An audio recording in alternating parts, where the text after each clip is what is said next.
Et puis tout de suite, dans C'est à la une, on reçoit deux invités. Le premier est en studio, Marcel Bénezet, qui est président de la branche des cafés-bars brasseries du GNI Sinorcat. Bienvenue. Et Hervé Montoyo aussi, qui est en duplex avec nous, du côté des Pyrénées-Orientales. Bonjour Hervé Montoyo. Bonjour. Oui, bonjour Cécile, bonjour Patrick. Oui, alors c'est Cécile Judith aujourd'hui. On l'a un peu modifié. On l'a un peu, mais elle a quasiment la même voix. Ben, vous voyez, on a... Voilà. Absolument. À tous les deux, Marcel Bénezet, sur cette décision qui est prise, de cette réouverture en fait progressive.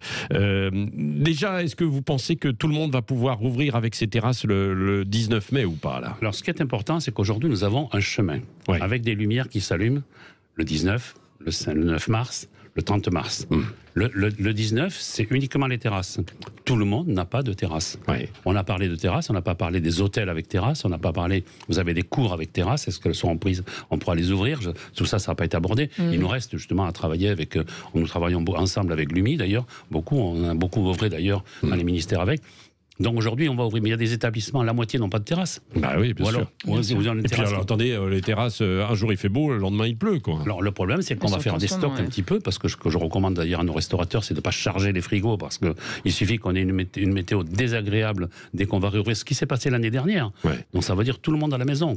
Et est-ce que d'ailleurs, à Paris, ça a été réglé, cette histoire de taxation ou pas des terrasses par Anne Hidalgo? Depuis 3 semaines, nous travaillons entre la mairie de Paris, avec Olivia Polski, qui est chargée de commerce, avec ses directeurs de cabinet, avec les riverains, ce qui n'est pas facile tous les jours. Mais nous travaillons avec les restaurateurs, nous travaillons avec les syndicats, avec l'UMI, avec tout le monde. Nous allons arriver à un consensus qui ne sera sûrement pas accepté totalement par les riverains, parce que c'est aujourd'hui, ils sont vent debout contre la mairie qui a donné du domaine public aux commerçants gratuitement. C'est complètement incompréhensible, ça, non? C'est quand même l'économie, c'est une vie de Paris. Aujourd'hui, on dirait qu'ils veulent mettre un bonnet de nuit sur la capitale. C'est pas, quand on dit la mairie, c'est pas la mairie, c'est les riverains. Vous avez aujourd'hui quelques associations qui représentent, je pense, 1 millier de personnes et qui veulent bloquer la capitale aujourd'hui. Ce sont des gens insupportables par rapport à ça. Il faut que les gens revivent. Bientôt, il faut un respect. Alors nous demandons, attention, nous allons mettre des barrières de respect du voisinage. Attention, c'est pas... il va y avoir un règlement strict, on est en train de dresser, si vous voulez, un protocole et une charte, il faudra la respecter. Ceux qui la respecteront pas se reverront retirer leur terrasse. Hervé Montoyo, vous, c'est un peu la même chose en Occitanie? Oui, nous déjà on est partage avec l'élu de GNI, Marcel Bénezet. C'est que enfin le bout du tunnel, enfin un calendrier, donc ça c'est positif. On va pouvoir réouvrir. Bon, c'est vrai que les terrasses, nous dans le sud on a un peu plus de chance, c'est qu'on a l'avantage de jours de beau temps. Mais ensuite on a parlé des terrasses, mais combien on va pouvoir installer de tables sur nos terrasses, en sachant que dans nos établissements, c'est 1 sur 4 qui a une terrasse, et donc ce sera au départ que le service le midi, donc ce qui va représenter que 25% du chiffre d'affaires. Et l'extension des terrasses, on ne pourra pas les faire partout parce qu'il y a des rues et par rapport à la sécurité, donc ce ne sera pas possible. Et puis il y a aussi le temps, donc on attend aussi suite aux grandes annonces, aux grandes lignes, nos élus nationaux vont négocier de nombreux points qui restent à éclaircir et à essayer d'améliorer, notamment là le fait d'avoir annoncé mi-mai, mais ça a déclenché une vague de réservations au niveau de nos hôteliers, surtout nous dans le sud de la France. On vient chercher le soleil, on vient chercher la plage, et donc ils vont se retrouver. Ce qui est dommage, c'est qu'on ne nous ait pas laissé ouvrir pour le week-end de l'Ascension, parce que là nos hôtels sont pratiquement plein, et on va laisser nos clients manger soit encore sur des trottoirs, prendre un café sur une poubelle.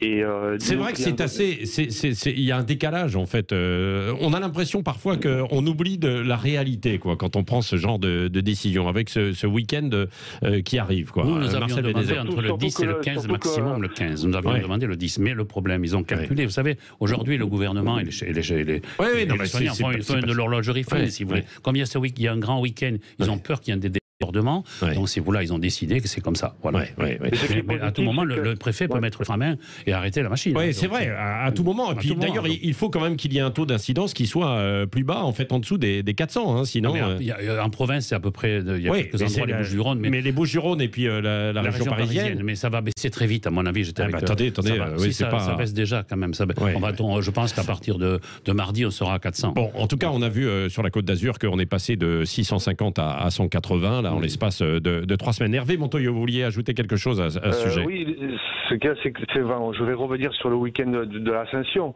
C'est que quand on nous a laissé réouvrir, là, le chef de l'État nous fait confiance, et il a raison de nous faire confiance, puisque jusqu'à la fermeture fin octobre, il n'y a pas eu de cluster, il n'y a pas eu de contamination dans nos métiers. Donc ça veut dire que nos professionnels ont respecté les règles du jeu, ils vont continuer à les respecter.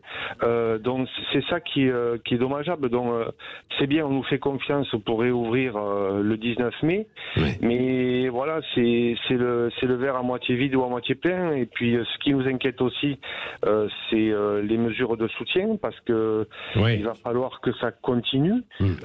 Malheureusement, on ne veut pas creuser la dette. Nous, notre but, c'est de faire du chiffre d'affaires.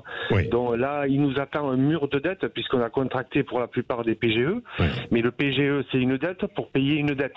C'est vrai. Là aussi, il va falloir se poser les questions. Et nos métiers de la nuit qui sont fermés. Non, mais complètement. Les discothèques qui ne vont pas rouvrir. Allez, rapidement, parce qu'on déborde un petit peu. Marcel Bénézet, les aides vont continuer, parce que tout le monde en plus va pas rouvrir. Alors elles vont continuer, bien sûr, mais elles vont être adaptées par rapport au chiffre d'affaires. On ne peut pas couper les aides, sinon demain c'est la catastrophe. On n'a plus un restaurant et un café qui resteront ouverts. Donc ça va être réadapté. Mais pour l'instant, elles restent en l'état. Ce sera au cas par cas après. Au cas par cas, ça va être à partir de juillet. Et alors une question en fait que tout le monde se pose, parce que c'est pas tranché. Est-ce qu'il faudra un pass sanitaire, un certificat pour aller au restaurant? Alors pour nos restaurants, pour nos entreprises, ça a été abandonné. Donc ça reste valable pour les lieux festifs, ça veut dire pour les stades, plus de 1000 personnes, 4000 personnes, 5000, et surtout pour les salons.